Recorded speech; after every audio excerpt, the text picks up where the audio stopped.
时间回到2007年12月27日，在初音未来先请绿色风暴之后呢 ，Krypton 紧接着推出了角色主唱系列的第2弹作品。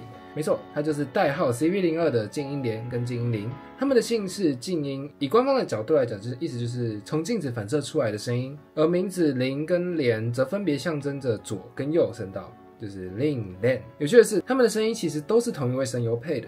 夏田麻美小姐，她一人分饰2角，用充满少年感的有力声线赋予了这对双子灵魂。但这对双子最特殊的设定其实就是没有设定，官方刻意不说他们是什么关系，所以说他们可以是姐弟，可以是恋人，甚至是朋友，甚至你说他是镜中倒影，这都可以。接下来让我们来翻开 Vocaloid 历史上最赚人热泪的篇章，回顾这对双子被赋予3种极致的悲剧。首先，让我们回到那个奢华却残酷的王国，看见第1种悲剧——身份的诅咒。故事发生在遥远的路西芬尼亚王国，双胞胎姐弟在众人的期待下诞生，却因为成人世界的权力斗争与贵族的操弄，自幼被迫分离，人生从此一分为二。姐姐莉莉安娜在皇宫中长大，成为了骄纵的公主，而弟弟艾伦回到皇宫的时候呢，却已经不再是王子，只能以仆人的身份成为了姐姐的贴身侍从。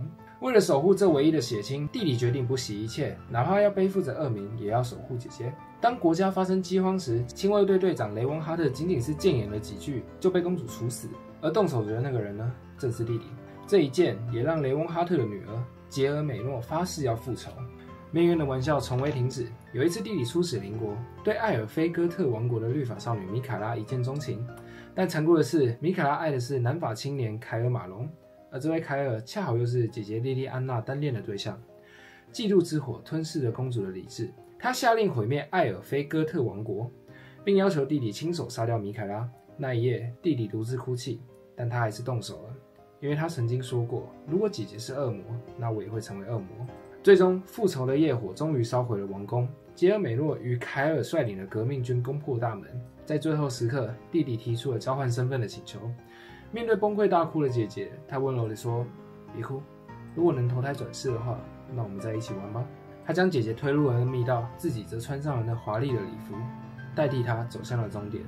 钟声响起，在走上那象征结束一切的断头台前，他对着身旁的杰尔美诺与凯尔缓缓地说一声谢谢。这句谢谢代表着谢谢你没有拆穿我，谢谢你让姐姐有活下去的机会。刀刃落下，二次花凋零，留下的只有无尽的悔恨。而且这段因为我是看12年前的动画，然后那个动画就是最后一段，他对杰尔美诺跟凯尔说谢谢的时候，尤其是凯尔的表情，他什么都知道，但是他什么都不说，会觉得惋惜啊，对啊。我那时候其实第一次看到这段的时候，我也是有点想哭的。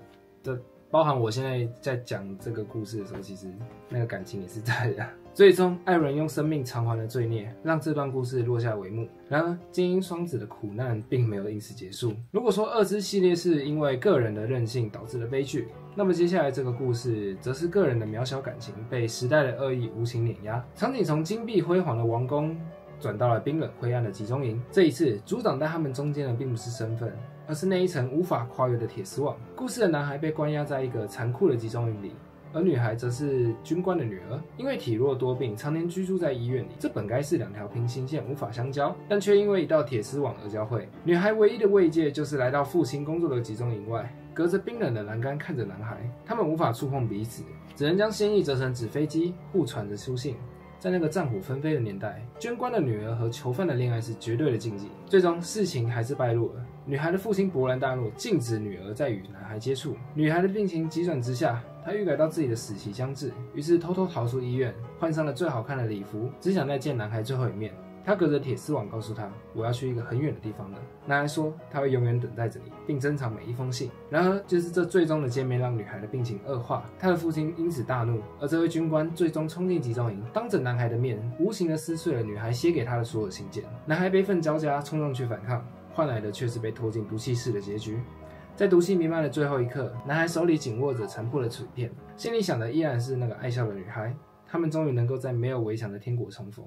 战争结束了，高墙坍塌了，但死亡依然还是无法逃避的终点。在前2个故事里，将他们分开的是权力，是战争，是人为的阻碍。